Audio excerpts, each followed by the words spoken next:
lo agrando. Si lo pongo así, ¿se ve? Sí, doctora. Si cambio, paso diapositivas. Sí, igual. Ah, ya, súper. Entonces vamos a ver quiénes más se están uniendo y empezamos. Por favor, voy a pedir a alguien que sabe manejar bien esto, que pueda grabar. O igual a Olga le voy a pasar más tarde o al grupo 2 las diapositivas. ¿Listo? A ver si vamos a empezar. Ya si se unen, mejor que vean la grabación.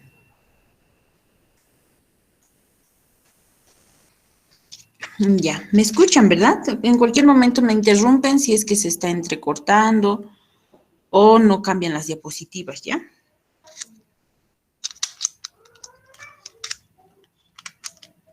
Bueno. Entonces, vamos con los procinéticos. ¿Por qué se llaman procinéticos? Los procinéticos generalmente ayudan a estimular la función motora del intestino, por eso se llaman procinéticos. ¿Y en qué nos ayudan, no? Mejorar la peristalsis y el tránsito intestinal. También ayudan en aumentar la velocidad del vaciamiento del estómago y en muchos en reducir la presión tanto de esfínter esofágico inferior como superior. Por tanto, va a tener efectos tanto en el tono del esfínter esofágico inferior y en el vaciamiento gástrico, ¿no?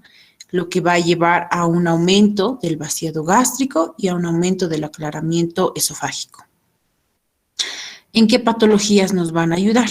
Pues claro está que es más a nivel esófago gastrointestinal, a esos niveles es donde nos va a ayudar los procinéticos. Entonces, estos se han clasificado, dentro de estos los antieméticos, como los antihistamínicos H1, que ahí está la meclicina, la difenhidramina, los antidopaminérgicos como la domperidona y otros que actúan sobre los receptores de la serotonina, ya sea la metoclopramida, el ondansetron, la cisaplida. Entonces van a actuar en diferentes niveles para podernos ayudar en tanto a nivel esofágico, gástrico y a nivel intestinal. Todo esto para tratar de mejorar o aliviar los síntomas esófago-gastroduodenales, ¿no? Entonces, dentro de esta clasificación también vienen, actúan los mediadores de la acetilcolina, que son los colinérgicos, ¿ya? Tales está como la neostigmina y la fisostigmina. Como ustedes saben, pues, dentro de, a nivel gástrico, pues hay 3 hormonas muy importantes para regular el tema de la acidez gástrica, que ya lo han debido de llevar, ¿no? Entonces, por eso que es importante también el tema parasimpático, a través de la acetilcolina, también de los receptores de serotonina, ya que estos no solamente se encuentran a nivel central, sino también se encuentran a nivel intestinal, ¿no? Y es más que la mayor cantidad de receptores serotoninérgicos se encuentran a nivel intestinal. Es por eso que al tratar de reforzar a este neurotransmisor, podemos aliviar o reducir los síntomas, ¿no? Entonces hay agonistas que actúan sobre estos receptores, no antagonistas, ¿no? Varios receptores de serotoninérgicos, desde de los tipo 1 hasta el tipo 7, pero los que más se encuentran a nivel gastrointestinal son los de tipo 4 y los de tipo 3, ¿no? Que es donde actúa la metoclopramida y la cisaplida. Entonces, los antagonistas de los receptores H1, porque los receptores H2, pues ahí está la ranitidina, ¿cierto? Que actúa a nivel de ese circuito encefalogástrico. Entonces, en este caso vamos a hablar de los antihistamínicos tipo 1, como el dimenhidrinato, la difenhidramina, que tienen una acción no solo antiemética, ¿no?, sino antivertiginosa. Estos y otros como la mesicrina, la prometacina, que también son antagonistas de los receptores H1, ayudan mucho a prevenir los mareos, ¿no?, pero no son útiles cuando ya el mareo se instala como tal. Un segundito.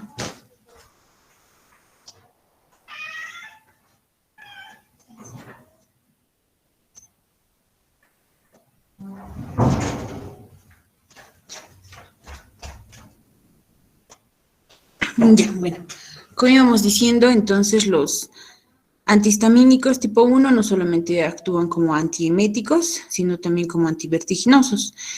Pero lo que se tiene que tomar en cuenta acá es de que una vez de que ya se instaura el mareo, ya no tiene acción central como efecto antivertiginoso. Ustedes deben de conocer bien este medicamento comercial, de nombre comercial, que es el Gravol, ¿no? Este es un antihistamínico H1 que se utiliza mucho como antivertiginoso. Y hablando de la meclicina, también es un antihistamínico, también es un antialérgico y tiene propiedades anticolinérgicas, ¿no? Todo esto para tratar de evitar las náuseas, evitar los vómitos y evitar los mareos. Sí tiene una concentración plasmática entre 2 a 3 horas y generalmente sus efectos llegan a durar hasta 6 horas, entonces lo podemos utilizar, este medicamento, que también viene en jarabe, cada 6 horas o cada 8 horas si los síntomas no son muy, muy agudos, ¿no? Y estamos hablando más de náuseas, mareos y vómitos. Entonces, esta también se utiliza para viajes y al igual que el Gravol o el dimidrinato, se tiene que tomar 1 hora antes como forma preventiva para evitar las náuseas y vómitos, ¿no? Ya cuando el mareo está instaurado, pues es muy difícil controlar el mareo. Esta se excreta por la orina y dentro de las reacciones adversas sí hay la somnolencia, la sensación de boca seca, el estreñimiento y una sobredosis de la meclicina o de algún antihistamínico. Se han observado arritmias, por tanto está contraindicado en pacientes que sufran alguna insuficiencia cardíaca, ¿no? Pero una insuficiencia cardíaca ya muy avanzada. También está contraindicado en el embarazo y en la lactancia y obviamente en pacientes con ingesta de alcohol. Los antagonistas dopaminérgicos tipo 2, que está la domperidona, la clorprosamina, la metoclopramida, la metoclopramida también, nos ayudan también tanto a nivel central como a nivel periférico, ¿no? Los antidopaminérgicos, como la domperidona, el hecho de que se administre igual en exceso, tienen sus efectos adversos sobre la dopamina, ¿no? La metoclopramida tiene muchos otros efectos farmacológicos, no solamente sobre los antidopaminérgicos, sino también, como hemos dicho, sobre los receptores serotoninérgicos, ¿no? Entonces, la metoclopramida sí abarca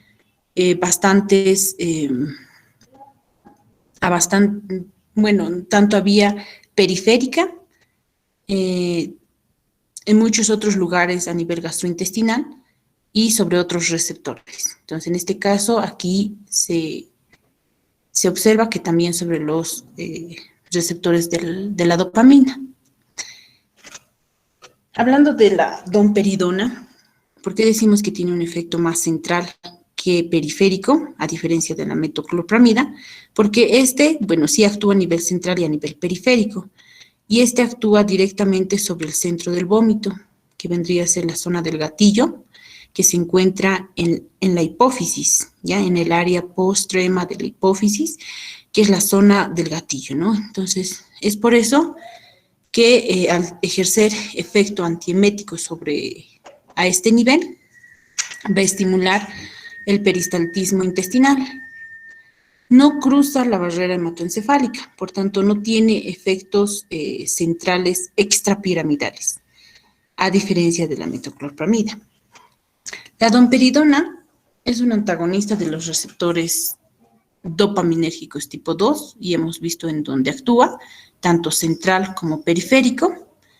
Generalmente se absorbe bien por vía oral, dentro de los 30 a 60 minutos. Tiene el efecto del primer paso por una hidroxilación y se elimina por vía urinaria y por vía fecal, ¿no? En un 31 o un 66%. Dentro de las reacciones adversas, todos los que actúan sobre inhibiendo los receptores centrales, como la dopamina, puede llegar a producir una hiperprolactinemia. Y esto te puede llevar a una galactorrea o a una ginecomastia. Excepcionalmente, la ginecomastia en varones, pero sí ha habido casos. A nivel gastrointestinal, hay espasmos abdominales, diarrea o cuadros de estreñimiento. Y en el sistema nervioso central, como hemos visto, no pasa la barrera hematoencefálica, así que no tiene efectos centrales, ¿no? Está contraindicado en pacientes con insuficiencia hepática, ya que se metaboliza en un 66% a este nivel, a nivel hepático. Sí se elimina por vía renal. No es una contraindicación en una insuficiencia renal crónica, pero sí en una insuficiencia renal aguda, ¿no? Ojo, porque ahí sí estamos aumentando una injuria renal. También está contraindicado en pacientes que tengan algún antecedente de cáncer de mama o que tengan un cáncer de mama en terapia o en quimioterapia, ¿no? Bueno, hablando de la metoclopramida, pues actúa a nivel de varios receptores, tanto dopaminérgicos, a nivel de los receptores D2, a nivel de los receptores serotoninérgicos, tipo 2 y también los de tipo 4 y sobre las células enterocromáfines. Entonces, al bloquear estos receptores de una forma coordinada, van a aumentar la motricidad gástrica, pilórica, duodenal y al mismo tiempo la peristalsis del intestino delgado, ¿no? Al igual que los otros procinéticos, como hemos dicho, pues aumentan o mejoran el vaciamiento gástrico y la peristalsis a nivel duodenal o a nivel intestinal. Generalmente está indicado en varios tipos de emesis, ya sea una emesis gravídica, una emesis producida por quimioterapéuticos como el cisplatino, una gastroparesia diabética, en reflujos gastroesofágicos, esofagitis por reflujo, una dispepsia funcional, en una enfermedad ulcerogástrica. Entonces, la metoclopramida sí es bastante usada por tener varios efectos sobre su mecanismo de acción en varios lugares, ¿no? Entonces, abarca mucho más a nivel periférico. Sin embargo, esta sí atraviesa la barrera hematoencefálica y se han descrito síntomas extrapiramidales por el uso prolongado o crónico de la metoclopramida. Si alguno le han administrado la metoclopramida, en ese momento muchas personas pues pueden presentar sensación de boca seca, mareos, irritabilidad o un poco de ansiedad, ¿no? Entonces, aparte de estos efectos adversos, se han visto que ha habido otro tipo de efectos adversos, tanto a nivel psiquiátrico como a nivel neurológico, pero no en todas las personas, ¿no? Vean, por ejemplo, el mareo solamente en un 20% de todos los síntomas, de todas las reacciones adversas se van manifestado, ¿no? Entonces, sí es importante conocer los efectos adversos de la metoclopramida porque es uno de los medicamentos que más se prescribe y más se usa para todo tipo de emesis, ¿no? Gastrointestinales, metabólicos, secundaria a tratamientos y por enfermedades esófago-gastroduodenales. Entonces, esta sí se absorbe bien por vía oral, al igual que por vía endovenosa. Sufre el metabolismo del primer paso. Como hemos dicho, atraviesa la barrera hematoencefálica, por lo cual se llegan a presentar síntomas extrapiramidales. Estimula a los receptores serotoninérgicos tipo 4 y tipo 3 y atraviesa la barrera placentaria y a través de la lactancia, ¿no? Entonces, sí se puede dar, no está contraindicado en la lactancia.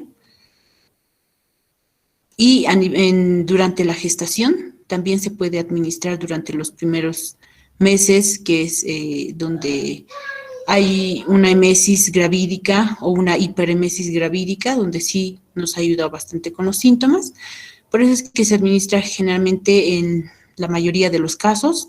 No se ha observado efectos teratogénicos, así que sí es seguro.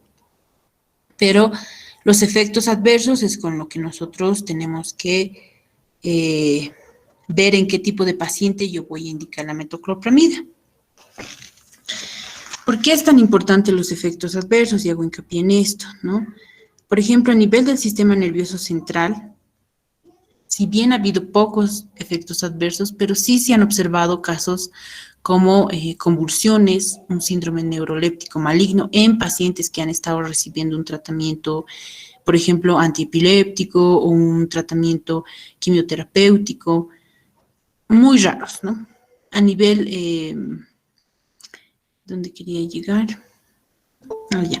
A nivel psíquico, por decir así, o a nivel neurológico, sí se ha observado bastante somnolencia, datos de depresión, de ansiedad, de psicosis incluso, confusión. Entonces, la metoclopramida mucho no lo utilizamos en pacientes pues psiquiátricos, ¿no? O en pacientes adultos mayores que sabemos que va a aumentar su depresión o va a estar mucho más somnoliento o más confuso a la hora de la anamnesis.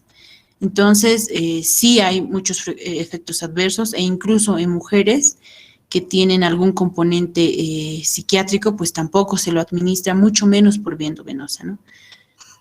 Entonces, esos son los efectos adversos a nivel gastrointestinal, muy pocas veces, pero sí se ha visto la diarrea, a nivel hematológico, igual muy raros los casos, al igual que los endocrinológicos. A nivel cardíaco y vascular sí se ha observado datos de bradicardia, hipotensión, pero que no ha llegado a tener una repercusión hemodinámica, ¿no?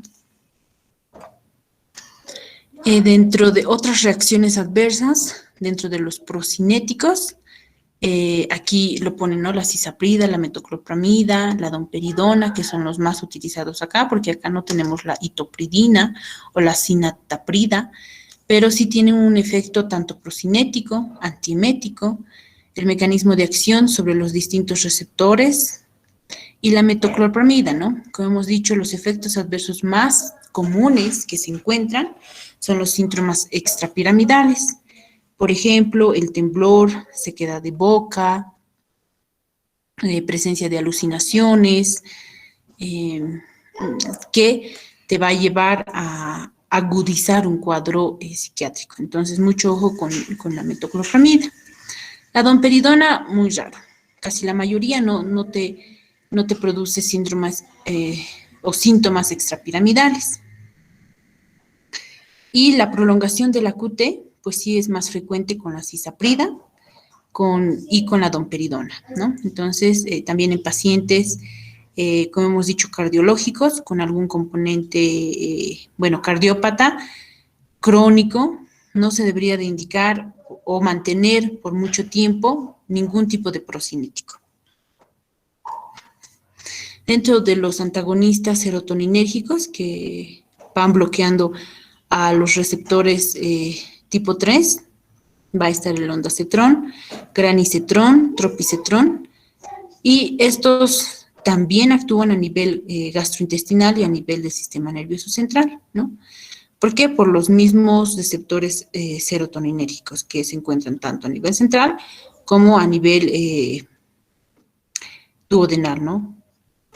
Entonces, también se utilizan para las náuseas, para los vómitos inducidos por quimioterapia, por radioterapia, posoperatorios e inducidos por opiáceos, ¿ya? Entonces, en pacientes, por ejemplo, con este tipo de medicamentos, todo lo que estamos leyendo, quimioterapia, radioterapia y opiáceos, y pacientes posoperados, siempre van a necesitar controlar el dolor, siempre van a necesitar controlar la patología de base, ¿no? Ya sea un cáncer de mama, ya sea un CA con radioterapia o con otros medicamentos. Entonces, como hemos dicho, generalmente la metoclopramida, dentro de estos efectos adversos más comunes que tienen a nivel central, si ya sabemos que este tipo de pacientes de por sí ya son depresivos o ansiosos por la patología de base que tienen, pues tú no le vas a dar la metoclopramida porque sabes que puedes agudizar esos síntomas, ¿no ve? Entonces, el ondansetron en este caso sí es más aconsejado y también en pacientes adultos mayores porque no te llevan a un extremo de estos síntomas, ¿no? Y no solo eso, sino tienen componentes psiquiátricos o psíquicos en caso de la metoclopramida, pero en este caso del ondansetron no. Entonces, estos sí van bien con este tipo de pacientes. Entonces, sí se absorbe por vía oral muy bien. Aparece una concentración plasmática al cabo de 1 o 2 horas. También se puede encontrar por vía oral y por vía endovenosa. Se metaboliza a nivel hepático en un 60%. Entonces, tenemos que tener cuidado en pacientes pues, con insuficiencia cardíaca, ¿no? Se excreta por vía urinaria en unas 3 horas. No hay contraindicación en una insuficiencia renal crónica. Ninguno, a menos que sea una insuficiencia o una falla renal aguda, en eso sí, porque estás ayudando a que esa insuficiencia renal aguda progrese rápidamente en una crónica. Entonces, en una aguda hay que limitar mucho la medicación, ¿no? Ya, ¿qué más? Entonces, sí tiene reacciones adversas, pero vean, son mínimas a diferencia de los otros, ¿no? ¿Por qué? Porque este ondansetron, dentro de su mecanismo de acción, únicamente va a antagonizar a los receptores serotoninérgicos tipo 3, ¿no? En cambio, la metoclopramida y muchos otros son agonistas del tipo 4. Esta también es agonista del tipo 4, pero al mismo tiempo antagoniza a los receptores serotoninérgicos tipo 3. Esto de la serotonina, pues como lo he dicho anteriormente, no solamente existe a nivel central, es un neurotransmisor que también se secreta en las células enterocromáfiles a nivel intestinal, que al ser liberado induce o promueve la peristalsis intestinal. Entonces nos ayuda mucho para el vaciamiento gástrico y para la buena eliminación y absorción de otros nutrientes, ¿no? ¿En quiénes van a estar contraindicados? Pues en pacientes con algún tipo de arritmia, lo hemos dicho, o trastornos cardíacos, la mayoría de los procinéticos, en este caso con mayor, los que nos elevan o nos prolongan más la QT va a ser la domperidona, la cisaprida y el ondansetron, ¿no? Está contraindicado administrar al mismo tiempo que la cisaprida, pues obviamente porque sinergiza el efecto farmacológico, ¿no? Y otros como el astemisol o la terfenadina. Pasando a la cisaprida, pues sí tiene un efecto procinético más potente y mucho más prolongado. ¿Qué es lo que va a pasar? Que después de las comidas, las células enterocromáfiles, y ahí está en el dibujito, las células enterocromáfiles van a secretar grandes cantidades de las 5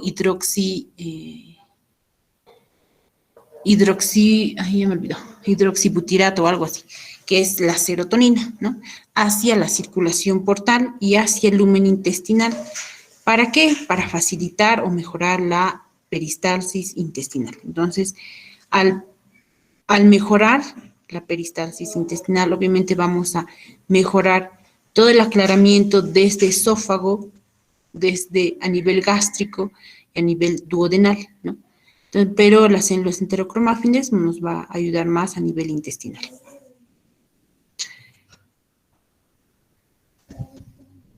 Entonces, estimula también la liberación de la acetilcolina a nivel de las terminaciones nerviosas postganglionarias.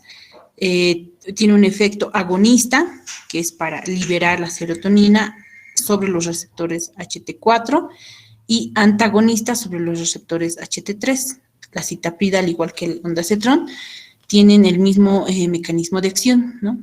Entonces, ¿todo eso para qué? Ya lo hemos dicho, para mejorar el vaciamiento gástrico, para mejorar la motilidad gastrointestinal, y esto generalmente se puede utilizar en pacientes con síndrome de intestino irritable, con algunas gastroparesias muy frecuentes, muy comunes en los diabéticos y en reflujos gastrointestinales.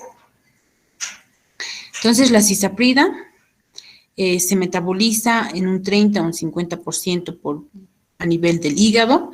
Entonces hay que tener igual mucho cuidado con la insuficiencia hepática o en adultos mayores. Generalmente se administra esta por vía oral, 15 minutos antes de las comidas, y tiene un tiempo máximo entre 1 a 2 horas de la concentración por vía oral, ¿no?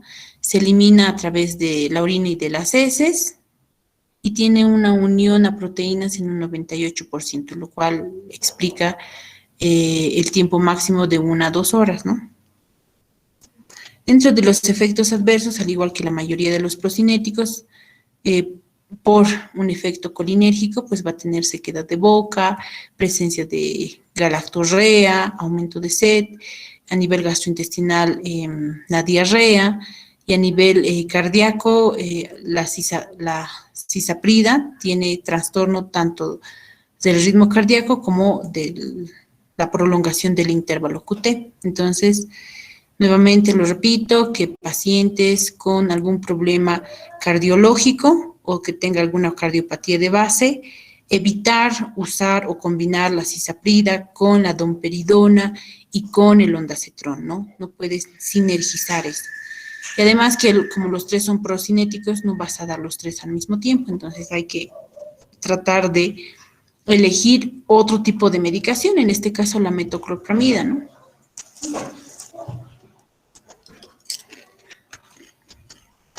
Contraindicado en pacientes en el embarazo, en el alcohol, pacientes que están utilizando tranquilizantes como los antidepresivos, tales están ahí la fluoxetina, que también actúan sobre los receptores serotoninérgicos, o los antidepresivos tricíclicos, que igual pueden interactuar con esta medicación. Pacientes que están con bebidas alcohólicas, con hemorragias gastrointestinales, obviamente no se puede dar ningún tipo de medicación ni por vía oral, sobre todo no por vía oral en una hemorragia gastrointestinal, ¿no?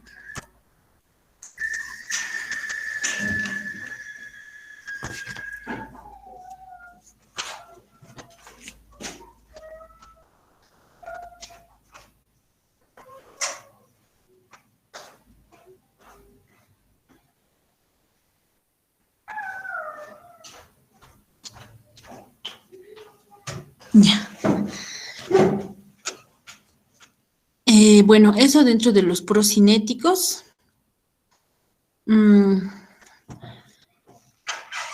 Bueno, los procinéticos, en resumen, para que entiendan generalmente, aumenta la peristalsis intestinal, mejora o acelera el vaciamiento gástrico, también actúa a nivel de la motricidad esofágica y el aclaramiento esofágico, pero lo que quiero que tengan en cuenta es que todos los procinéticos no son tratamiento, no es un tratamiento como el omeprazol o como estos evacuantes intestinales, bueno, tampoco los evacuantes intestinales son tratamientos, ¿no? Sino son tratamiento complementario, un tratamiento de sostén, ayudado o combinado con otros medicamentos. Siempre en en el tratamiento farmacológico, primero siempre va a ir un tratamiento no farmacológico o medidas preventivas, ¿no? Entonces, los procinéticos, como como lo he mencionado, las indicaciones, ya sea en un reflujo gastroesofágico, en una dispepsia funcional o en una enfermedad ulceropéptica. Por ejemplo, en una enfermedad ulceropéptica, este no es tratamiento, los procinéticos no son tratamiento, sino nos ayudan, ¿no?, a mejorar o a reducir los síntomas producidos por una enfermedad de base, una esofagitis, una hernia hiatal que te produce síntomas de dispepsia. Entonces, los procinéticos dentro de los protocolos de cada enfermedad que ustedes van a ver, sí nos ayudan a reducir, a mejorar los síntomas, ¿no? Y como todo medicamento, no se tiene que dar de manera prolongada, no se da de forma crónica. ¿Por qué? Porque ahí sí van a aparecer los síntomas o las reacciones adversas que se han mencionado. Entonces, solamente son un tratamiento combinado con otro y juntamente con un tratamiento no farmacológico, que vendría a ser las medidas higiénico-dietéticas, ¿no? Entonces, ya pasando los procinéticos, vamos a continuar con los evacuantes intestinales. Entonces, generalmente los evacuantes intestinales, ¿quiénes son los que no consumen, ¿no?, sino a los que se indican con mucha más frecuencia? Pues en pacientes adultos mayores, ¿no? Que es una necesidad fisiológica, que en el momento que estas personas u otras personas con patologías de base que te llevan a un estreñimiento crónico, incluso en niños o en bebés hay el estreñimiento crónico, te causa molestias, te puede llevar incluso a una obstrucción intestinal baja, a una obstrucción intestinal alta, y eso repercute, ¿no?, en todo sentido. Entonces, los laxantes son fármacos que favorecen la evacuación intestinal, en este caso la defecación. Se utiliza como manejo del estreñimiento y también se utiliza para algunos estudios de gabinete, donde nosotros, por ejemplo, colon por enema, necesitamos sí o sí que el paciente se use los laxantes 24 horas antes para poder observar y hacer un estudio correspondiente. En quienes también están indicados, en pacientes hospitalizados, pues el tránsito gastrointestinal se ve reducido. Entonces, en todo paciente hospitalizado a partir del cuarto día, tenga la edad que tenga, no va a presentar deposiciones y eso produce los síntomas correspondientes a una constipación. Pacientes para poder evitar el pujo, por ejemplo, en pacientes con alguna fisura perianal o con hemorroides a nivel perianal, ya sea externas o internas. Entonces, en este tipo de pacientes donde sabemos que no tiene que hacer pujo, porque si no se va a volver a dilatar su paquete, entonces nosotros necesitamos dar los laxantes. Como limpieza intestinal, como ya lo he mencionado, en sujetos con problemas psiquiátricos, en ancianos, ¿no?, en pacientes con estreñimiento secundario, fármacos. ¿Cómo qué fármacos? Ya hemos dicho los opiáceos que se da en pacientes oncológicos o en pacientes que ya están como cuidados paliativos. Se da los laxantes, se da los antieméticos, se da los procinéticos como tratamiento de sostén, porque a un paciente ya paliativo, que tú sabes que tiene una enfermedad terminal y está recibiendo mucha medicación, y dentro de esos están los opiáceos, que nos ayuda a controlar el dolor, como la morfina o la codeína. Entonces, esto nos va a ayudar a reducir el dolor, ¿no? Entonces, van a presentar náuseas, van a presentar vómitos, se van a estreñir y, por tanto, son pacientes que sí requieren este tratamiento. porque tú no le vas a quitar el opiáceo, pese a que tú sabes que es un paciente terminal, tú prefieres controlar su dolor, pero tú también sabes las reacciones adversas de los opiáceos. Entonces, siempre que uno prescribe opiáceo o algún quimioterapéutico, tiene que ir de la mano de un antiemético, ya sea una metoclopramida, bueno, en este caso hemos dicho el ondansetron, un ondansetron juntamente con su laxante, ¿no?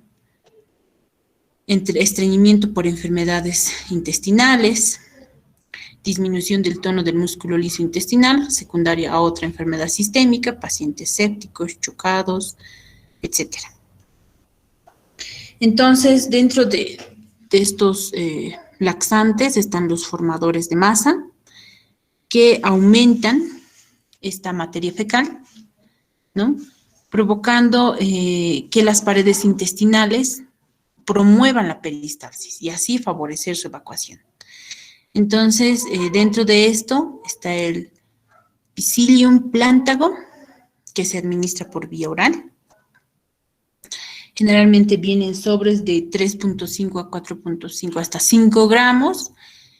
¿Cuál es su mecanismo de acción? Como lo hemos dicho, ¿no? Aumenta el bolo fecal y tras aumentar el bolo fecal va a estimular el peristaltismo intestinal para la posterior evacuación. ¿Cuáles son las reacciones adversas? Puede tener flatulencias, sensación de plenitud, dolor abdominal. Si nos pasamos de la concentración o de los días, puede llevarte al otro cuadro que vendría a ser la diarrea.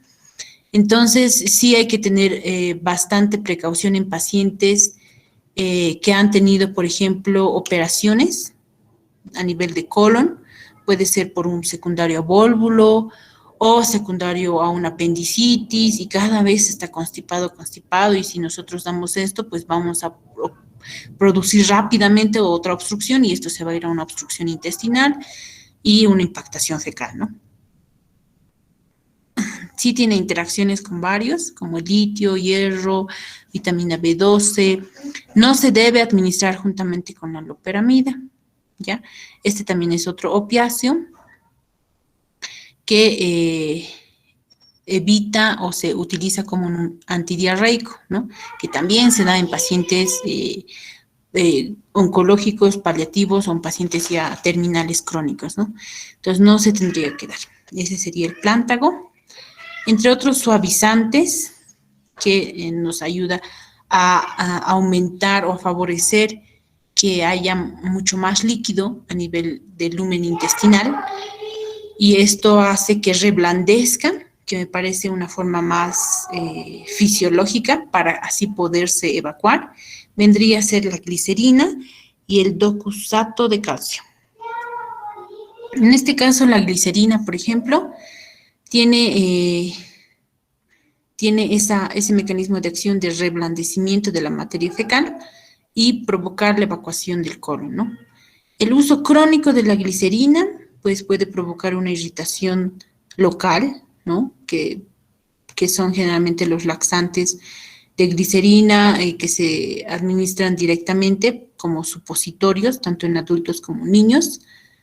Y esto puede llevar a una hiperemia y que la misma mucosa vaya reteniendo sangre y produzca alguna fisura o alguna irritación como una dermatitis de pañal en pacientes pediátricos o presencia incluso de úlceras en pacientes adultos mayores.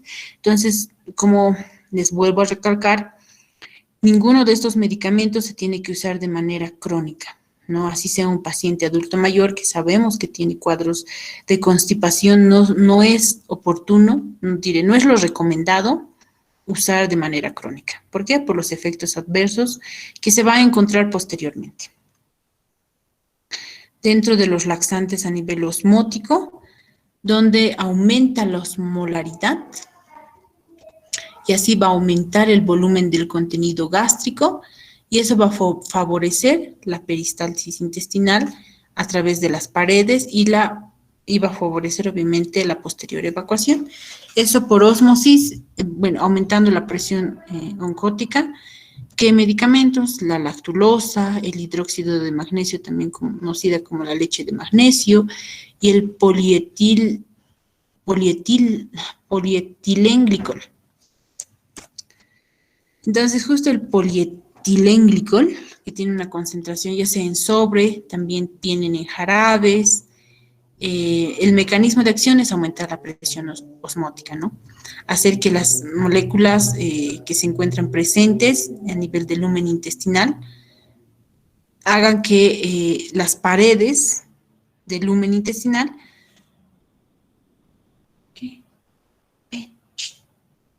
perdón, ya. Entonces, a través del aumento de la presión osmótica, lleve a un aumento de la peristalsis a nivel intestinal y una vez hidratado, por así decir, esta materia fecal, sea de mejor y de más fácil eliminación, porque ya es una materia fecal más, con un efecto, digamos así, suavizante, y eso va a facilitar que a través de los movimientos peristálticos se elimine la materia fecal. Entonces, dentro de las reacciones adversas va a ser el malestar estomacal, el hinchazón, retortijones, aumento o el meteorismo, que es el aumento de gases. Entonces, no se tiene que administrar la lactulosa ni este polietilglicol con ningún otro medicamento, al igual que este, que sería un laxante osmótico. ¿Por qué? Porque sinergizaría y lo que vamos a provocar en estos pacientes es posteriormente una deshidratación, ¿no? Sí se puede utilizar en qué tipo de pacientes, generalmente en pacientes adultos mayores, que ya ni los reblandadores de las DS como la glicerina o el salvado, trigo de salvado, o el que tome mucho líquido favorece, ¿no? Entonces muchas veces es por el peristaltismo del paciente adulto mayor que se encuentra reducido, que forzosamente necesitamos administrar un laxante osmótico. La leche de magnesio. La leche de magnesio, al igual, trae agua hacia la luz intestinal y eso favorece que las heces se vuelvan más blandas y sea de una evacuación mucho más fácil.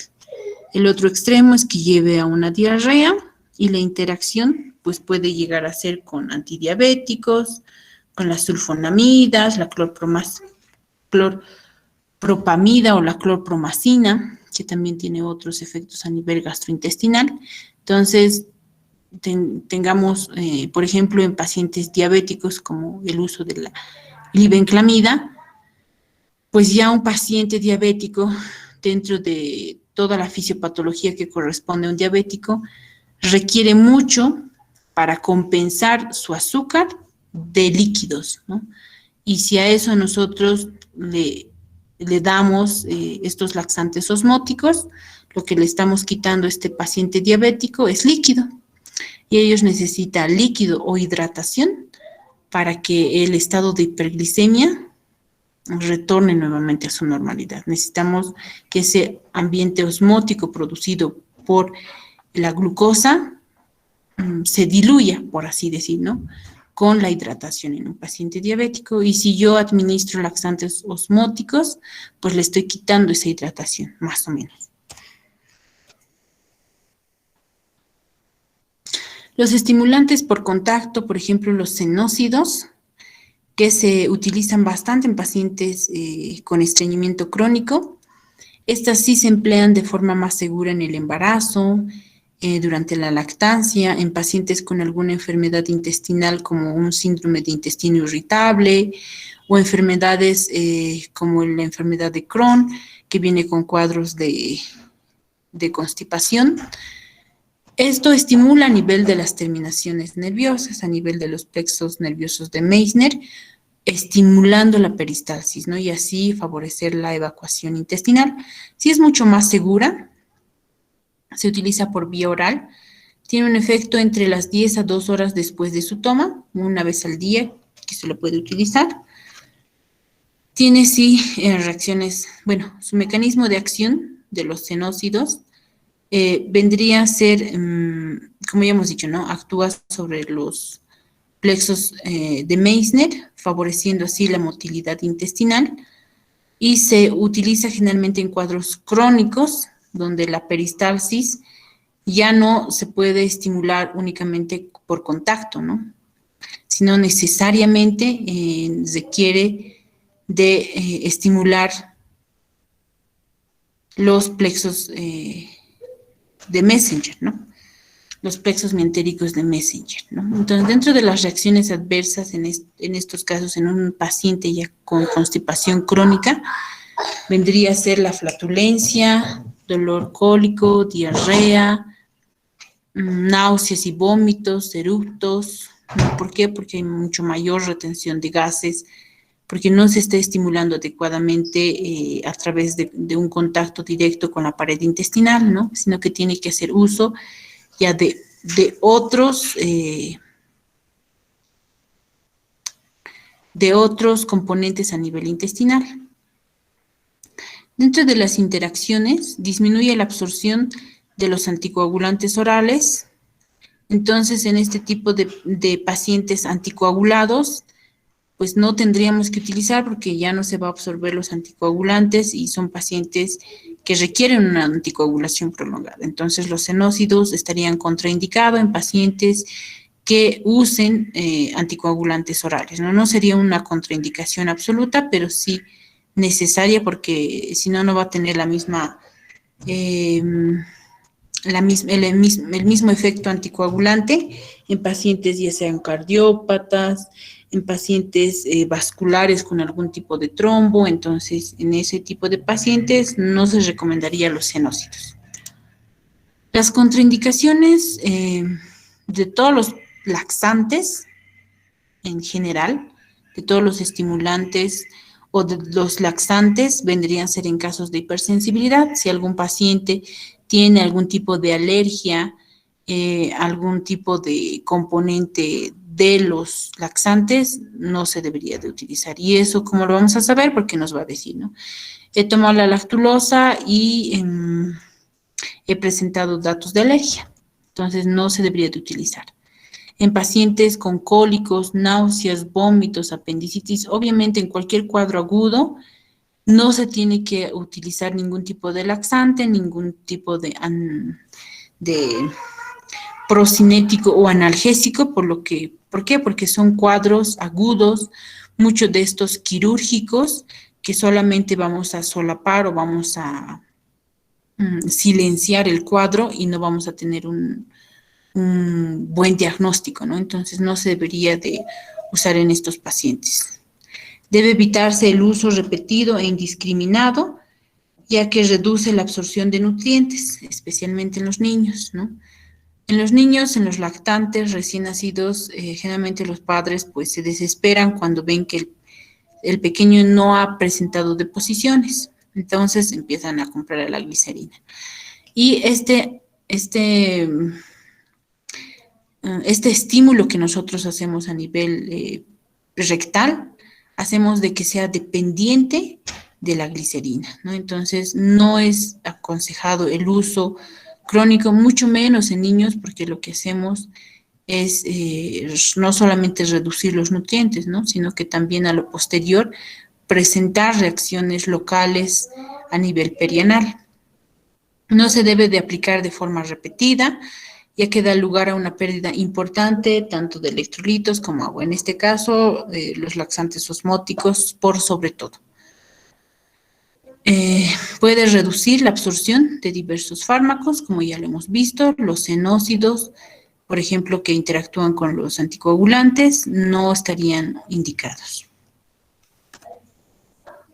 Las reacciones adversas en general de todos los laxantes pueden llegar a ser náuseas, diarrea, dolor cólico, eructos, reacciones alérgicas, irritación perianal, palpitaciones, diaforesis, disminución de absorción de vitaminas liposolubles y algunos fármacos que se administran juntamente, que ya lo hemos dicho. Entonces, pues, eso sería el tema de hoy. Nuevamente, recalcarles que tanto los procinéticos como los estimulantes o los laxantes no se utilizan de forma crónica, ¿no? Si bien se utiliza en ciertas patologías, no se tiene que hacer un uso indiscriminado ni a cualquier paciente. Podemos hacer interacciones con otros fármacos, podemos causar una hipersensibilidad y posteriormente una reacción alérgica. Entonces, siempre a cualquier paciente siempre se lo tiene que evaluar bien, realizar una buena anamnesis y de acuerdo a la patología se puede ayudar, que son más como un tratamiento concomitante, no es un tratamiento definitivo en ningún caso, ¿no? Siempre es más un tratamiento que nos va a ayudar a aliviar los síntomas, pero no a solucionar la patología de base, ¿no? Bueno, hasta aquí vendría a ser la última teórica. Asumo que ya el doctor Rojas les va a comunicar la fecha del parcial para que nosotros podamos mandar las preguntas, ¿no? Entonces le voy a pasar esto